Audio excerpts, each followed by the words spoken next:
is the B'nai Israel Synagogue. We are told, heavily altered, we're told, served as a worship place for Galveston's Jewish residents in the late 19th and early 20th centuries. Architect was Fred Stewart. It was built in 1870, and we're told it's a standard brick covered with stucco with 12th century style English buttresses supporting the building. Buttress style from 600 years prior, eh? We are told that originally the front facade had Moorish style minarets, and much of the windows were removed. The main doors were replaced with aluminum doors in 1962, and of most interest is the fact that this building was sold in 1953 to the Masonic Temple. It would explain perhaps why some of those details were later removed. In Galveston, Texas, and most of that information comes from this weird little book called The Galveston That Was. Fascinating little read, actually. I'll add it on my Oprah Winfrey disapproved book list. This is the Trinity Episcopal Church, also in Galveston, representing one of Galveston's earliest surviving buildings, dating from 1855. John DeYoung, we're told, was the original architect, and we are told that it was not only repaired after the 1900 storm by Clayton, but Stowe and Stowe raised the church 4 to 6 feet above the existing floor level. We're told the walls are 17 inches thick, made up of hard-burned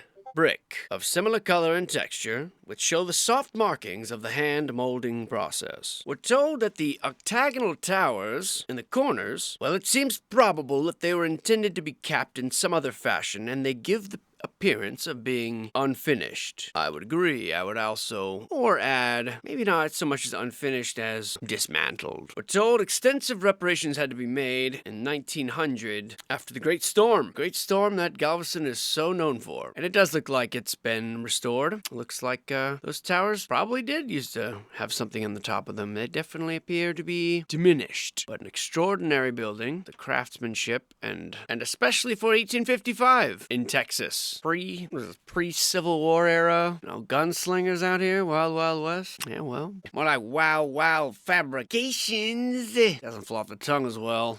Admittedly not a good marketing slogan.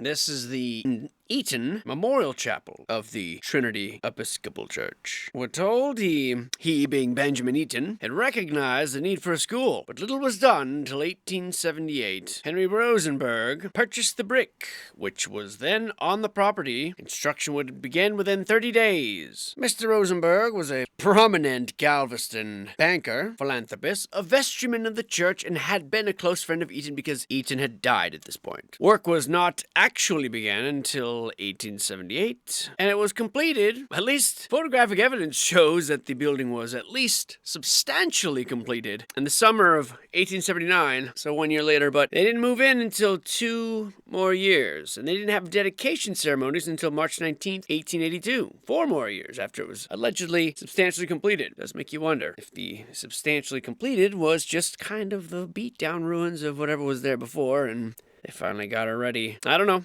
Just saying.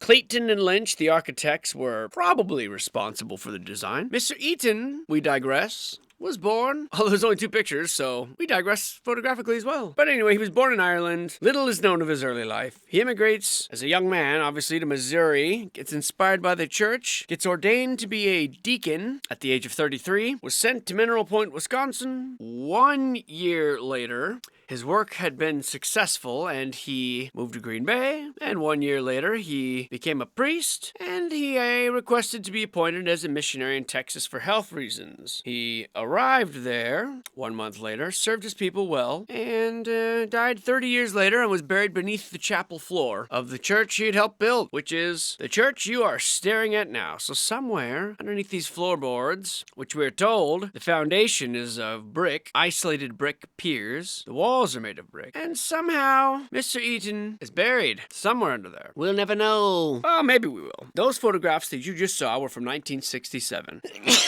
Bless me. That's a command. This is the Herman Marwitz house, or Marwitz, maybe. It depends on how you want to say it. After its completion in 1894 by Alfred Miller was the architect. Muller, the brick load-bearing walls atop a stone foundation. And Moni May, what a beautiful building. Golly. Something about that double staircase just screams opulence, especially with this little circular corner pavilion here. What a beauty. Anyway, we're told that after its completion in 1894, the house served as the Goldbeck College private school for 6 years, and it's now demolished. So, yeah, that's how we treat properties out here in Galveston. We don't like the way they look so fancy, so we done knocked them down. I mean, it does look like it's got some wear and tear, spalling on the brick and all that, but who wouldn't take care of that? Look at that. It's a church at this point, based on the signage that I see. And what a tragedy, because look at that thing. What a gorgeous building. To knock that off, to demolish that, just seems like a crime against all humanity everywhere. Funny it was built, and then it's a college for 6 years, and then the history just disappears. We don't know anything until now when it's gone. This is the Ballinger, or Ballinger, perhaps, building, also in Galveston. And we are given 0 of information about this. That's right, 0. Just this picture. And to be fair, it looks like at one point it was much fancier and has now been neutered and brought down in stature and sort of given a slip cover to blend in with the modern times. This is the, hold on. This is the Darragh House, built for the wife of John L. Darragh, prominent businessman of Galveston. The architect was again Alfred Muller, in 1888, which in effect, this was the combination of 2 older houses. Wow, they're just gonna come out and say that, huh? John Darragh comes to Galveston in 1843. Like everyone so far in this foggy tale, very little is known about his private life, as he remained very much to himself. His business activities were many, as he invested heavily in stocks and bonds, amassing quite a fortune in Galveston by this means. He was frugal to the point of being considered miserly, and aside from his business transactions, had no social life, although he did hold some positions of importance, like the president of the Galveston Wharf Company and the Galveston City Company, and the director of the Galveston City Company.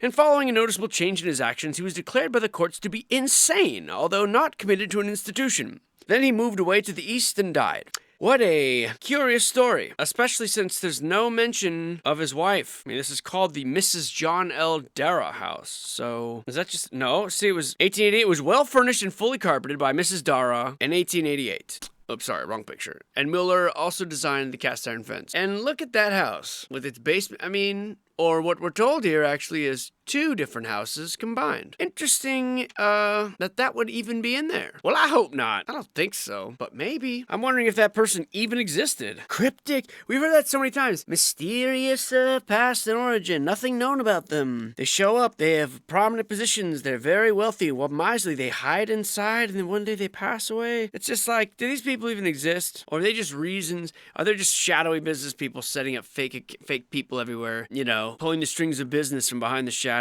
That's what it seems like sometimes. This is the first Presbyterian church in Galveston County, erected sometime in 1872, though it wasn't dedicated for another 17 years. The drive to erect this majestic church was initiated by Reverend Robert Franklin Bunting. Musical events, socials, and teas were held to fund it, and brick for laying the foundations were told in Flake's Daily Bulletin, dated 1872, that brick for the laying the foundation and walls of the new church are being hauled and piled near the lot. The work will soon be commenced. And it wasn't until March 1875 that the, quote, roofing of the church, quote, was laid. I don't know why it's in quotes. In a special edition of the News, September 1, 1876, it was recorded that the chapel had been completed during the preceding months. Funds were exhausted, services were held, ice cream socials were thrown, funds were built. Debt was lifted. 3 years later, the ladies of the church undertook to complete the outside of the building. Weird that it wouldn't be finished and had to be finished by a bunch of ladies. Put you Galveston bros to shame. Get out there. Finish what you started. Architect Clayton, allegedly,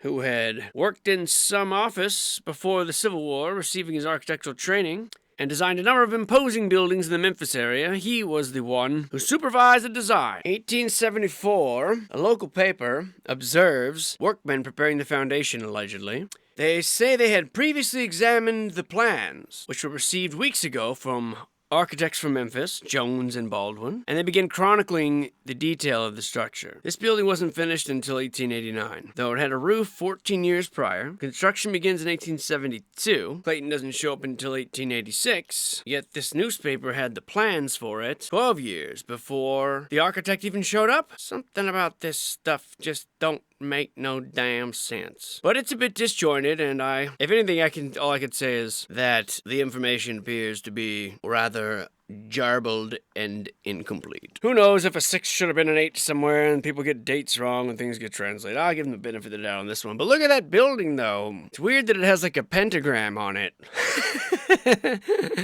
I mean, I don't know. I guess an upside down pentagram, isn't it the same thing? I mean, it's all relative, right? But really a gorgeous building for 1800s. I mean, in general, and that ceiling alone is fantastic. My God, look at that thing. Gorgeous coffers and confusing history. Same as it ever was. In these strange times of mystery, this is the Galveston Baggage and Cordage Factory. Well, was, I suppose. It looks a little defeated at this point. But it was the only bagging mill in Texas at the time of its Erexis, which is 1888, and possibly the only such factory that was ever erected in the state. So its purpose was to produce woven bags, which is a necessity for covering baled cotton. And in time, it became sufficient to bale the entire Texas cotton crop. That's correct. In January 1st, 1888, that special year, construction began on New Year's Day, damn it, and it was completed by October. The machinery was installed. It was operating in less than 1 year's time. We're told one of the features of this building was its floor construction. Sand filled from the Gulf beaches hauled in to raise the elevation several feet, packed hard and leveled.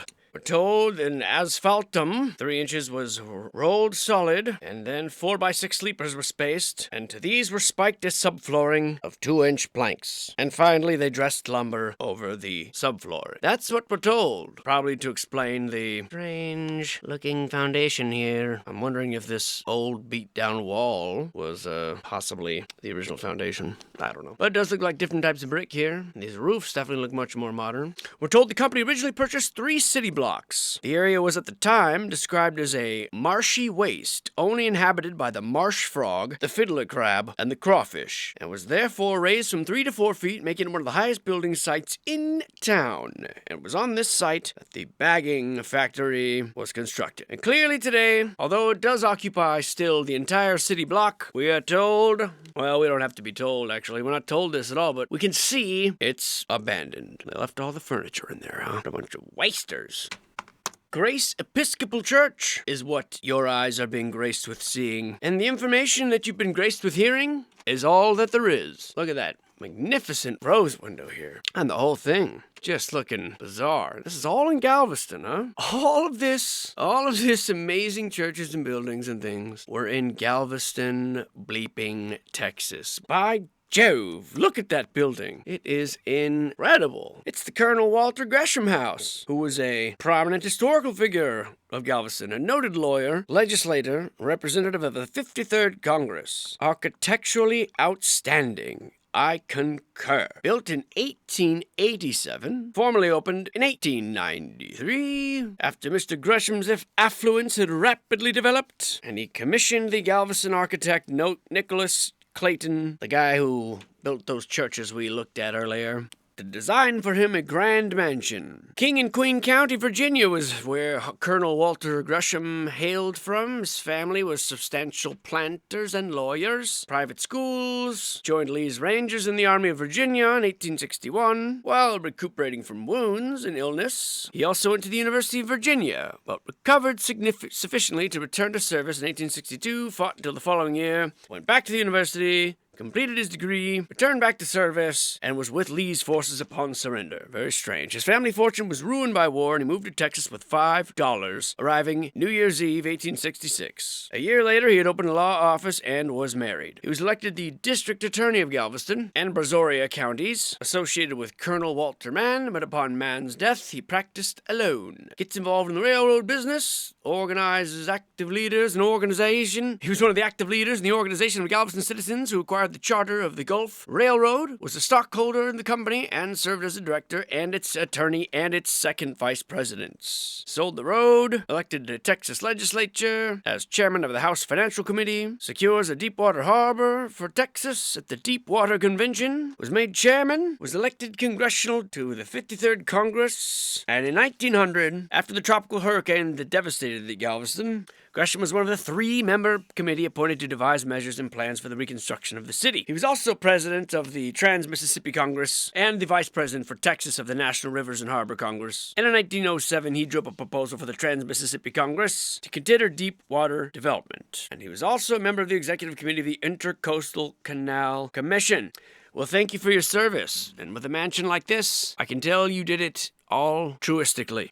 3-story dwelling in a raised basement with a breathtaking array of marvelous detail that I cannot, for the life of me, a harp.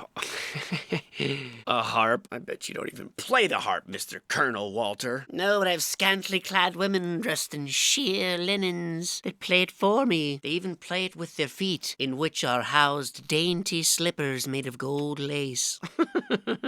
What a amazing building. Wow. Look at the windows even. Even the windows or the mirrors, whichever they are. Probably windows. My lord, what a beautiful building. You surprise me with a name like Colonel. I wouldn't have expected such gingerbread features. And yeah, I say that out of absolute envy. Envy, I say. You mean all I have to be is a corrupt politician with multiple conflicting business interests in order to have all that? You mean that's it? This is the Morris Lasker House. Prominent Galveston businessman, philanthropist. One of the various and plentiful Victorian mansions that once lined Broadway Street in Galveston, Texas.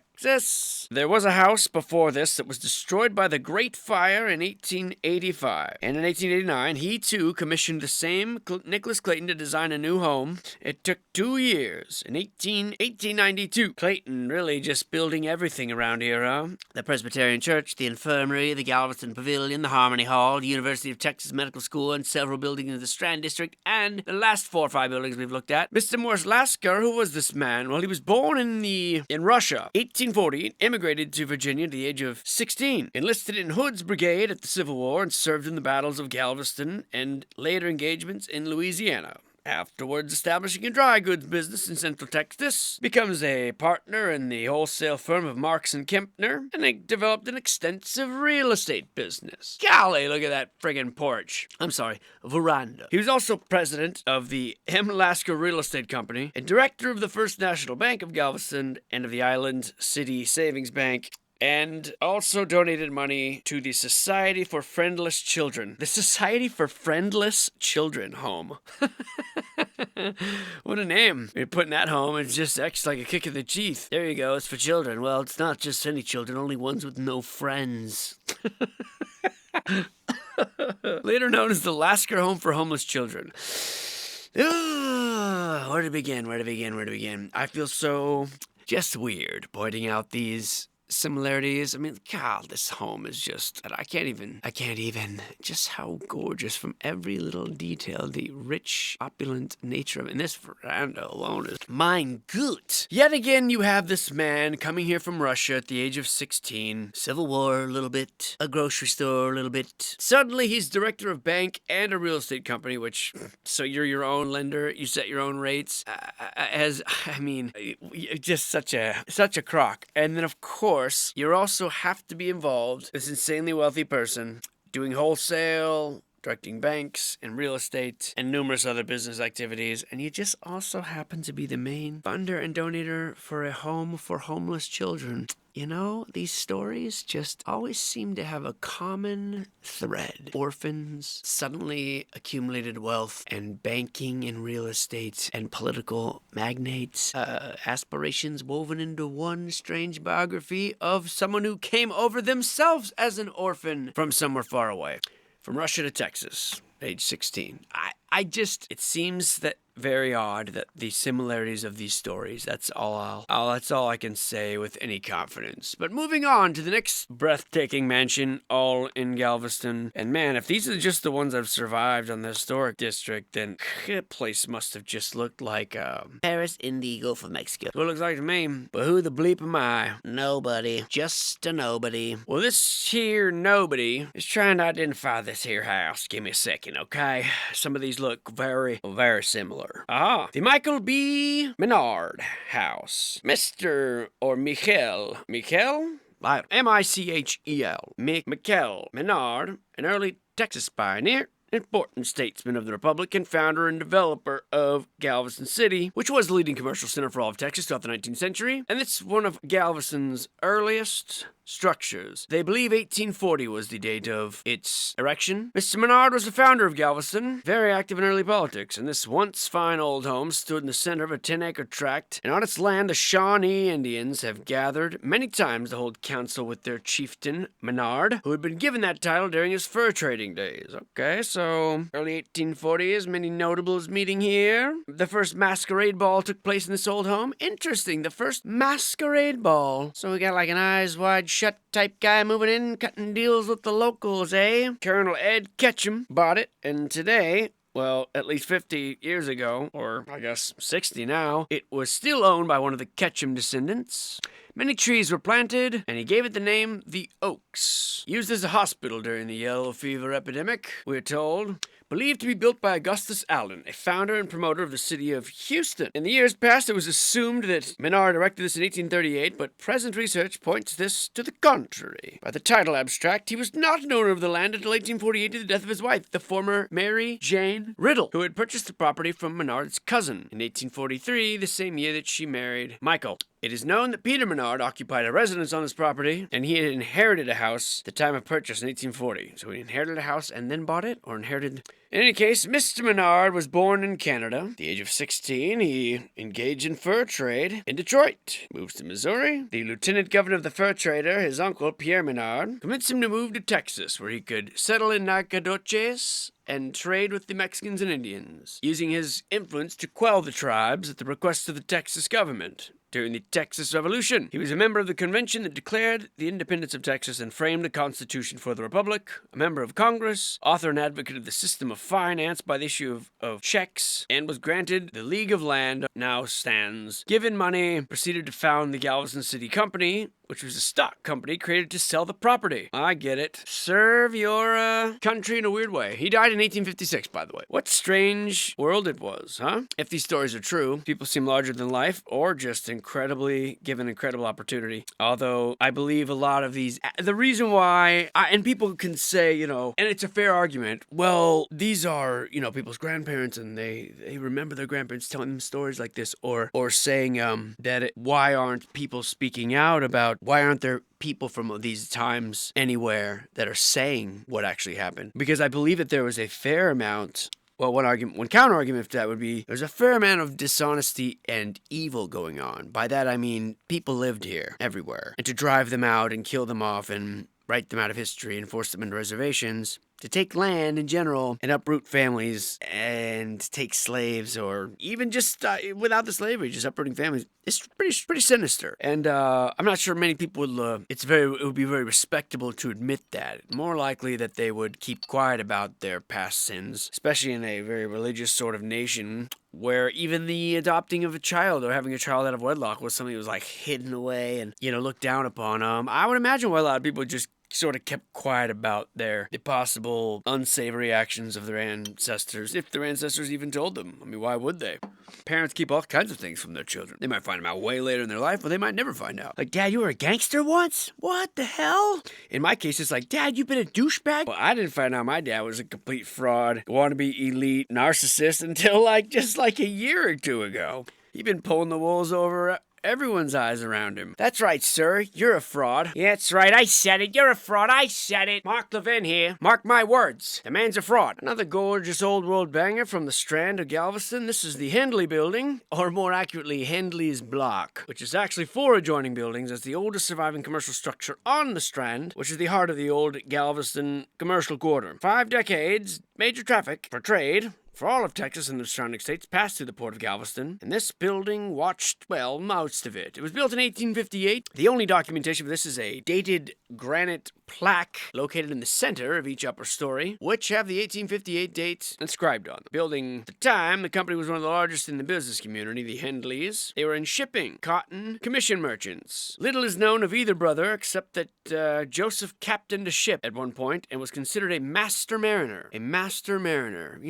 That term doesn't come up very often. A master mariner is actually an official title, and there are very few of them in the world. That is interesting. Joseph Hendley, probably born in Connecticut. No one knows knows anything about him, including where he was born, but that he died at age 80 in Connecticut. Interesting.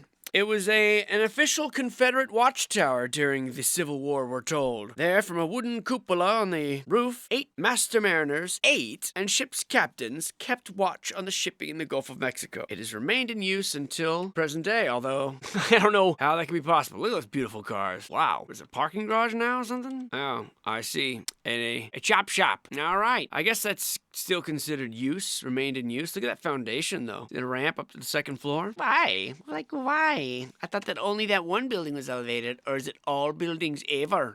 Riddle me that, won't ya, historians of Galveston? All your mystery master mariners and captains what come from lands far away that no one even knows their birthday. A lot of what could be described as history that is, shall I say, dodgy. If you go here whenever you need a man.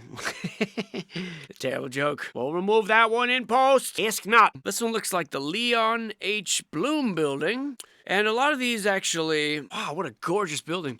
A lot of these are not, there's no information about them. It's just what they are. So this was a national bank, and Galveston, I'm just in shock that this place looked like this. I mean, I've seen pictures of that one infamous picture of that very amazing beach town, or beach resort. And I've even been here. I mean, I was here, I was a kid, but I was like maybe 10, 12 or something. So I don't remember much. And we weren't really in the town. But still, this is striking. How much of this is still here, I wonder. And I know that we'll eventually find out. But look at just so happened to be all wiped out by a storm, eh? Oh, just like everywhere. Gotta just eventually. But look at this thing, man. Unbelievable. That it still looked like this even today. Or even in this day. Just fantastic. What a block. I can't wait to get here in the Historic District walkthroughs and walk around and see what it looks like, at least virtually. I bet you most of these are gone. They're too beautiful. You can't keep this stuff around. Are you wild out of your mind? This is the Kaufman and Runge building, possibly saying that wrong, erected for Kaufman and Runge. It was an import goods house, and later initiated the first direct coffee trade with Rio de Janeiro, becoming a prime factor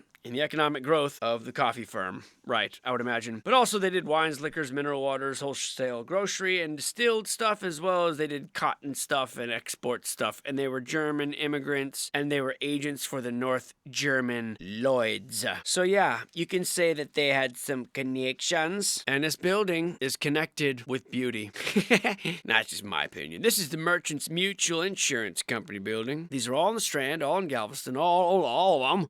This is the original building was built in 1869, but it burned shortly after completion. And it is believed, however, that the present structure was identical to the recently destroyed building because we did it. The Weiss brothers. That's who did it. They each held the end of a saw, and they got to work on these brick load-bearing walls. And there was a large cornice here, was separating the wall facing from the roof that is now removed. And now these labels are gone as well. That's what we're told. So you could see how a building just gets defeated over time as they slowly remove all of its charm. Oh, I didn't mean to hurt your feelings, buddy. But it's true. You ain't got no alibi. UGLY, you ugly. This is the Palmetto House Hotel on Mechanic Street.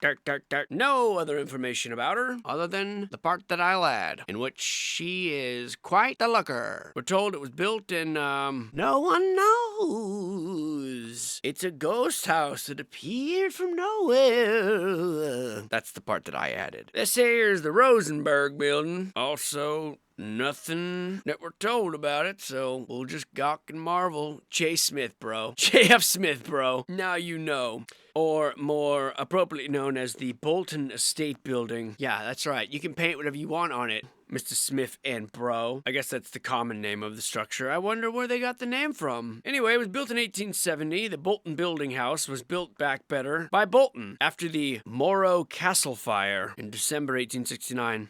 A castle fire, huh? Destroyed a building, and then Mr. Colonel Bolton, a lot of colonels in this town, just saying, built this 3-story structure less than a year after the fire burnt down. Rented to a wholesale goods place after another fire destroyed a nearby business, and leased to the Smith and Bros. And after an argument between Gresham, the old colonel we read about, and Lewis, who were agents for this colonel, what's called the Great Colonel Conflict, somehow the building gets leased to these bros And this is all from little bits and paragraphs from the Galveston Daily News. So yeah, some weird times here in early Galveston. This is the Ufford Building. One of the few buildings that was constructed before the Civil War by John Brown. Completed in less than 4 months. Made of cast iron columns. And it was burned in February 1988, terribly, and is probably demolished. Because up till the fire, the building was a subject of litigation in federal court. See, the owner, a nearby bank, was going to demolish it, and a local preservation group filed suit to stop the demolition. Then it magically accidentally burnt down, as reported by a John A. Burns. Oh my God, you can't make this stuff up. And also in 1940s, the north wall partially collapsed. But other than that, it's been the same. So, oh no, I guess no need for the lawsuit. Oh no, it already burnt down. Oh no, it's terrible. No one suspects the landlord. How dare you even go there? And yeah, it definitely looks burnt back better. What a shame. These buttholes. That's interesting. A star bolt? Man, how you gonna burn stuff like that? Burnt core bales, everyone. Although the bottom floor seems untouched. It seems the fire was started in the upper story. So we're gonna start our search looking for all tall people. Because clearly short people couldn't have done this. This is the Moody Building, which is how I feel after reading that terrible history about the wanton greed of early Galvestonians. Luckily, this one has no information at all. Actually, wait, I'm looking at the wrong one. This is the Washington Hotel. It says right there, you ding-dong. Be nice. It took its name, the Washington Hotel, not from Washington or George. It was from a different hotel that burned in a fire in 1877. So this is not the same one. We did this one. That information also comes from that excellent book called The Galveston That Was, which I highly recommend. And this is the one that we talked about before that was nothing to talk about before. By that I mean the Moody Building. There's her. Look at that candlestick dripper. Looking like it's the whole top has just got cake frosting dripping down it. I love that look. It's so unique. Melting frosting. Why'd it stop? Melted frosting in my cup. Ladies and gentlemen, now we're leaving the gray strand of Galveston with our minds sufficiently blown, and we find ourselves at the Snyder-Heidenheimer house. The Sidner-Heidenheimer building. That's true. The original owner here, John Sidner, was an important figure in early Galveston history. He was the mayor, he was the commission merchant, and the auctioneer. The architect, Nicholas Clayton, you know, the guy that just found time to design a billion amazing mansions and churches and such. Yeah, Clayton did it. And Mr. Sampson Heidenheimer purchased the property and in 1888 enlarged and remodeled it, while Clayton busied himself with designing a polygonal tower and embellished the structure with other medieval details to produce a romantic edifice that became known as Heidenheimer's Castle. Shazam! Mr. Heidenheimer was a Galveston merchant and also auctioneer, the same as Colonel John Sidner, who was the former mayor, and he operated the largest slave market west of New Orleans and served as his own auctioneer. Oh, I see that kind of auctioneer. He built this house out of concrete with oyster shell aggregate and established the first free public schools. Well, slave trader, city leader, establishing schools. Yeah, I'd say that's just slavery rebranded, sir. So both of these guys, the Heidenheimer brothers and John Sidner, were auctioneers and merchants and grocers, and yet they can afford a castle like this. Dun dun dun dun. My lord, just look at that window, and look at the little knickknacks. What is that? Y'all got a little black nativity scene over there? I doubt it. These ones here got no call numbers, but I'm a damn good detective, so I done figured it out. That's the George Ball house, who is also a philanthropist and a prominent Galveston businessman, and this house was redone in the early 1880s. Yet again. George Ball House is reputed to have erected this place in 1857, but there ain't no documentation that could substantiate this statement mentioned. In 1902, it was purchased by the Rosenberg Library and moved to its present site. Before this, Ball was actually it says he was living in a hotel, okay?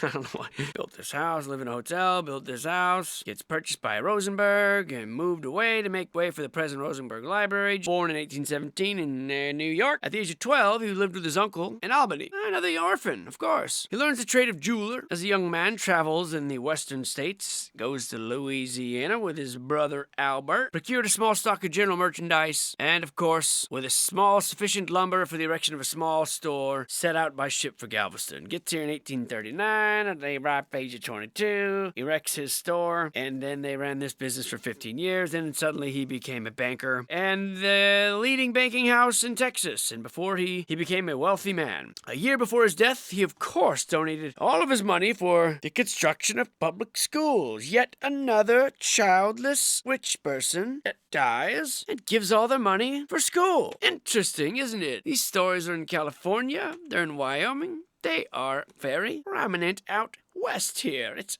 just amazing circumstance, coincidence, and amazing. Wow, look at that. Hello. Looking like the earlier part here, this gorgeous part was sort of jerry-rigged in there, you know. Didn't really look like a ceiling fit that I would prefer. Look at that fake electric one, but they kept the little andirons, huh? Wow, these people must be 4 feet tall. I'd be bonking my head on making them little prisms rattle. Time. Look at that beautiful light, though. I love the way it reflects on the ceiling and that piano. What a quaint little scene. It's like the kind of place where you listen to music that says things like fa fa fa fa fa fa fa fa fa.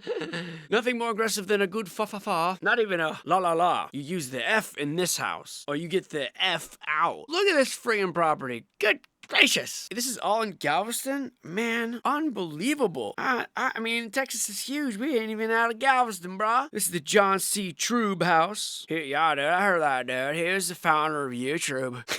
Same platform that you're watching me make horrible jokes on. The major floor here is treated as a piano nobile, or noble, whatever they call it, and the lower floor is a raised basement of this Disneyland-looking, black and white checkered, Alice in Wonderland-looking amazing house. Who the bleep puts their name on the freaking... That's what you let your 5-year-old kids do, bro, when the concrete's soft, okay? You're not supposed to stamp it in like as an adult, you narcissist. But God, look at that building. Unbelievable, bro. We're told it's brick stuccoed to resemble stone. All walls are load-bearing. All walls are load-bearing. And that's kind of it. We're told Alfred Mueller, of course, there's only 2 architects in this entire area, Clayton and Alfred Mueller. But God, just look at that frickin' house. That is absolutely stunning. That's all we get? 3 pitches? It's like you get off on withholding. Fine, frick off. This is the Ursuline Convent. Yes, sir, we heard that name once before. Last time I did a video about Texas last week ago. Convent established by 7 Ursuline nuns from New Orleans, arriving in Galveston for religious and academic reasons, and also pre-Civil War operations. I won't bore you with the dimensions, and what's unknown is the condition. And we'll move on after we look at the backyard here, the little beautiful little garden. Aww, so soon. So soon, the Williams Tucker House, also in Galveston. Interesting that, you know, this one's gonna have a bunch of info about it, this little thing, and we're just gonna ignore all those massive, crazy old world ones. Because let me guess, this one is associated with a person. Ooh. Because we gotta talk about the narrative, bro. We can't let these stories get away from us, so we gotta throw in something like this here and give it extra importance, which is exactly what they did. We're told that this house is from 1839, imported from Maine. There's another version, however, states that this Mr. Williams assumed the house in payment of debt from another Galvestonian, but no documentation has been found ever to substantiate any of these stories, and so we're just gonna say that Williams and his wife Sarah and the children built this house, okay? Begun in 1839, even though we don't know that, we're gonna say that. It was completed in 1841, and we know this from a letter Mr. Williams addressed to his wife, saying he was at home and to get Mr. Givens to come and pick up the refuse lumber in the yard for the cow pen, which is often in reference to usual lumber scraps that remain following the completion of a building. Williams died shortly after this, and the property was sold to Mr. Tucker, a prominent Galveston attorney. We know this because he talked about having the old floor taken up because it was poorly laid, and you know, we did it stuff going on. Now, Williams was born in Rhode Island, the eldest of 8 children, moves to New Orleans, was a bookkeeper, joined Stephen Austin's colony and comes to Texas, serves as an interpreter for various persons, from the new and unstable Mexican government. Sorry, I left that boring picture on for way too long. Look, that's him pictured above the mantle. And he was a postmaster at Austin under the Mexican government and secretary for the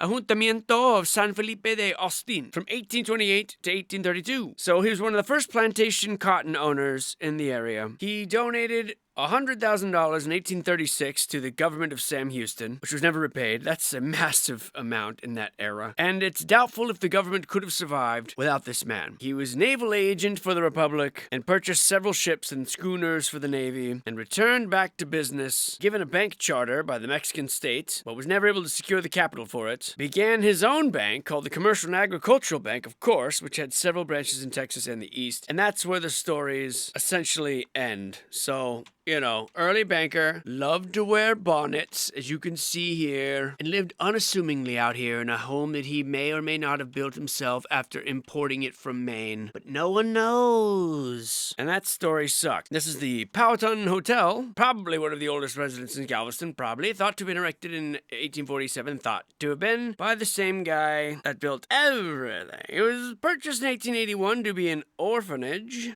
Okay, by Mr. Rosenberg. Building documentation is very washed out. Now, part of it's been destroyed by fire, I can make out, and the third and other remaining part still stands, obviously. Originally, it stood on a foundation 10 feet above the ground, but was lowered in 1907 when that portion of Galveston was raised. After the disastrous, horrific hurricane of 1900, they raised the city 5 or 6 feet, but not this. This was lowered. John Sidner, the old mayor, was believed to have built this. He was using it as a hotel. It was described as being within an enclosure of 5 acres of ground, complete with a large flower garden. There was an omnibus, which operated free of charge to take people to the boats. The hotel was allegedly a financial failure, and the property was then used as a school, and then purchased by the city of Galveston, and then made into an orphanage, and then Charles Vedder bought it, and then now it's owned by the Galveston Garden Club, and moved away. What a strange story. And what cool items. What? Beer stein and clocks and all sorts of cool little things. And this is part of it that was moved away since this building has been split up. Very strange story. And it's hard to really make heads or tails of it, to be honest with you. So it goes here in Galveston, piecing together the histories. This is the Wilbur F. Cherry House. Wilbur Cherry, born in 1820, comes to Texas at an early date, participates in the Texas War at the age of 16, decides to try his hand at newspaper publishing. Why the hell not? Bought the press and type from Samuel Bangs, who had the distinction of publishing Galveston's first newspaper, so more media man, you know, no big deal. Cherry was less than adept as an editor. Well, yeah, I mean, he was 16 when he went to war, so not much time for reading. And he hires a new guy, and he builds this house 8 years later. And in 1885, which is 33 years after this, a disastrous fire sweeps through the area and consumed 40 blocks, and this structure was one of the only ones that survived. How about that? And my lord, is that courthouse again? Well, I don't think I'm quite ready for that, so we will call it a night and pontificate on these strange histories, and I'll see you soon.